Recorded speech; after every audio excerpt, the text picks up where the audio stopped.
Ramses II, also known as Ramses the Great, he was undoubtedly the greatest pharaoh of the 19th dynasty, and one of the greatest and longest living rulers of ancient Egypt. His military and cultural achievements are well remembered. He was known as a good leader, and had a passion for building monuments and temples. He knew how to lead, how to organize the army, how to keep the peace, and also expanded Egypt's borders. Ramses II was the third ruler of the 19th dynasty. His family was of non-royal origin. He was born in 1303 BC to Pharaoh Seti I and his wife, Queen Toya. His family came to power some decades after the reign of the religious reformer Akhenaten. Ramses II was named after his grandfather, the great pharaoh Ramses I, who brought their commoner family to the ranks of royalty through his military prowess. Ramses II was only 5 years old when his father took the throne. His elder brother was first in line to succeed, and it was not until his death at the age of 14 that Ramses was declared Prince Regent. Seti provided him with the kingly household and harem, and the young prince accompanied his father on his campaigns, so that when he came to sole rule, he already had experience of kingship and of war. It is noteworthy that Ramses was designated as successor at an unusually young age, as if to ensure that he would in fact succeed to the throne. He ranked as a captain of the army while still only 10 years old. At age 14, the young Ramses had already accompanied his father on military campaigns in both Palestine and Libya, and by the age of 22 led his own campaigns in Nubia. After the death of Seti, Ramses succeeded his father, and became king at the age of between 25 and 30. He enjoyed a long reign, ruling for 67 years, and left a well-recorded legacy.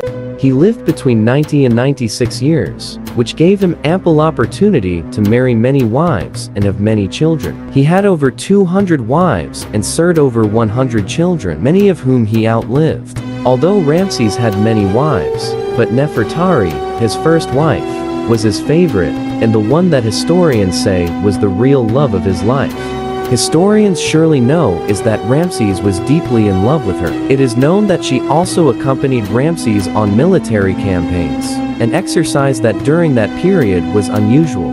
In her honor, the great king even had monuments built as dedications to the queen. In fact, at Abu Simbel, one of Egypt's largest and most beautiful structures, Ramses built a temple for her. Her tomb in the Valley of the Queens is perhaps the most beautiful sepulchre in the Theban necropolis. While the pharaohs often presented themselves as larger than their queen statues, Ramses usually did not.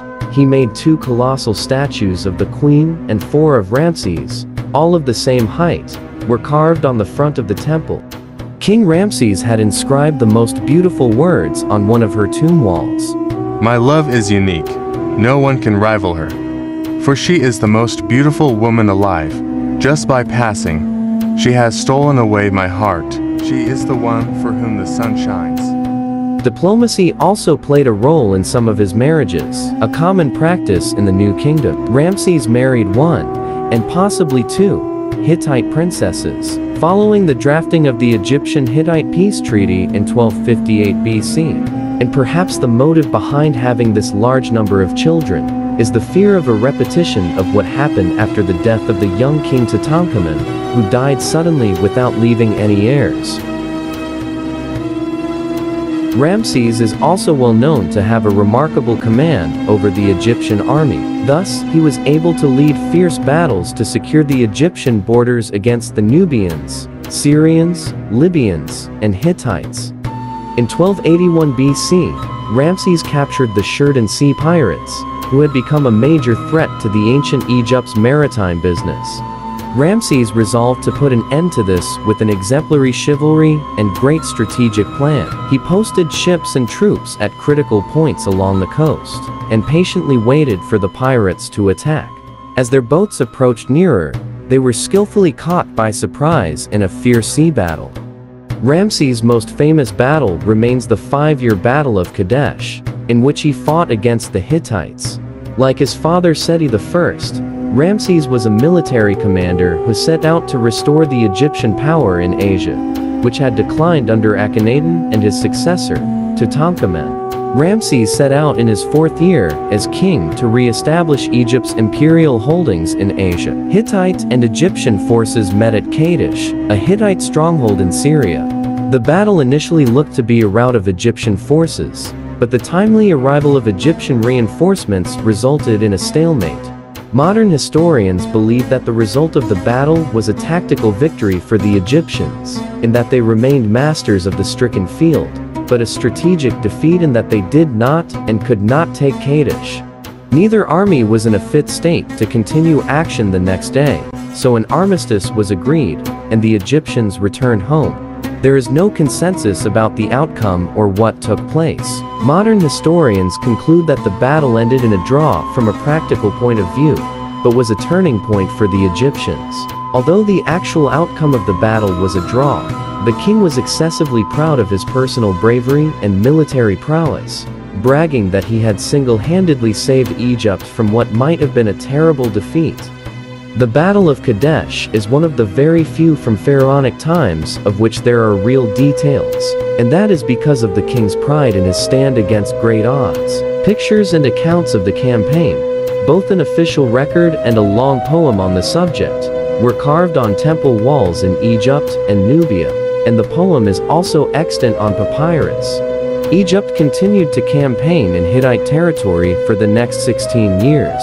In the 8th and 9th years of his reign, Ramses extended his military successes. This time, he proved more successful against his Hittite foes by successfully capturing the cities of Dapur and Tunub, where no Egyptian soldier had been seen since under Thutmose III. Almost 120 years earlier, he continued to skirmish with the Hittites for many years, but eventually signed a peace treaty, the first known in history, with their king, and married his daughter to seal the newly founded alliance.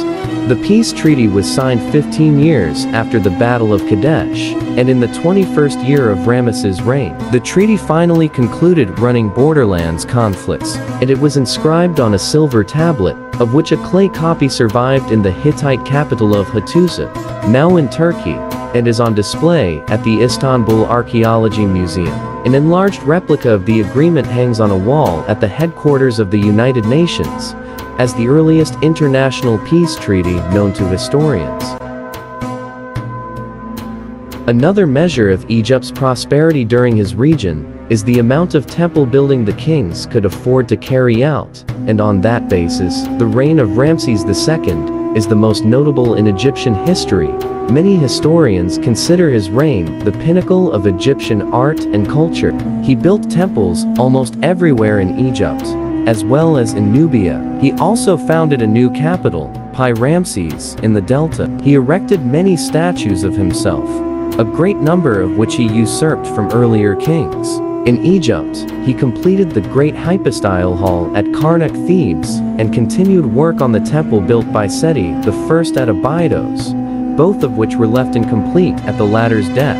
Ramses also completed his father's funerary temple on the west bank of the Nile at Luxor, and built one for himself, which is now known as the Ramesseum. At Abydos he built a temple of his own, not far from that of his father. There were also the 4 major temples in his resident city, not to mention lesser shrines. In Nubia, he constructed no fewer than 6 temples, of which the 2 carved out of a cliffside at Abu Simbel, with their 4 colossal statues of the king, are the most magnificent and the best known.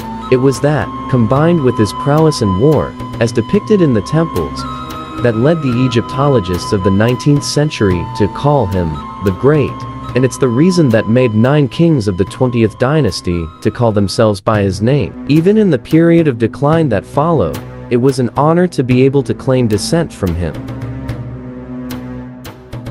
By the time of his death, aged about 90 years, Ramses was suffering from severe dental problems and was plagued by arthritis and hardening of the arteries. Ramses was originally buried in KV7 in the Valley of Kings, but because of looting, priests later transferred the body to a holding area, re-wrapped it, and placed it inside the tomb of Queen Ahmose in Hapi. 72 hours later it was again moved, to the tomb of the high priest Penegem II. All of this is recorded in hieroglyphics on the linen covering the body of the coffin of Ramses II. His mummy was eventually discovered in 1881 in TT 320 inside an ordinary wooden coffin.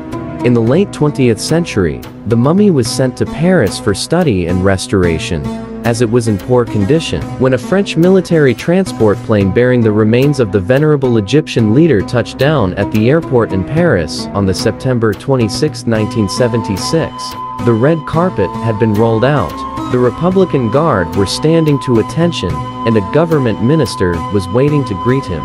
In a sign of the abiding French fascination with ancient Egypt, the welcoming ceremony was carried live on national television. The mummy was received with the full military honors befitting a king. In Paris, Ramesses' mummy was diagnosed and treated for a fungal infection. During the examination, scientific analysis revealed that he had dental problems, severe arthritis, and artery hardening before dying of either old age or heart failure. In addition to the fact that he probably dyed his hair using henna, but after studying the mummy, it was noticed that his natural hair was reddish blonde.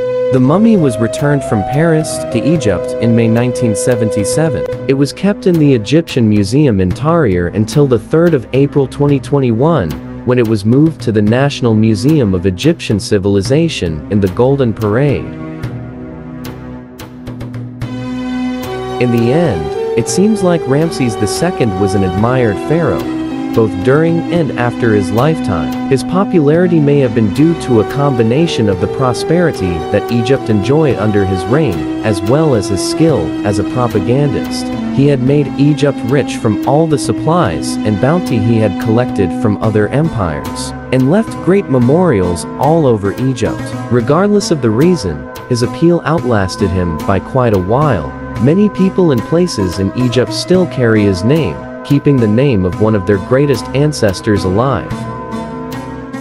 Unfortunately, Ramses has received a bad rap on some fronts, however, often being conflated with the tyrannical pharaoh from the Book of Exodus, but historical and archaeological evidence does not support this.